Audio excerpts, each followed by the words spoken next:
good because the MDRRM and the RH2 were there. No, so it was correspondent immediately and easily.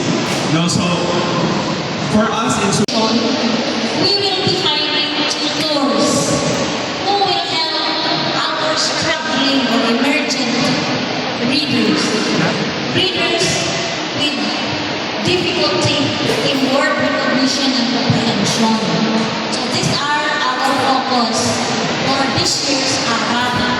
The first year of implementation. They are as mentioned by our students. This will be composed of maximum 15. These are students for one tutor. They are already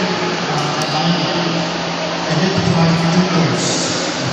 So, sino po ba yung mga kalahok sa RLP? May follow-up question pa ako. May statistic po ba kayo dito sa Southern Leyte regarding sa mga functionally illiterate students? They will be trained on how they are going to do it. And besides that, there are also session guides or lessons that will serve as the guide in teaching or tutoring this type of students. So everything is already in order, and everything is already complete. But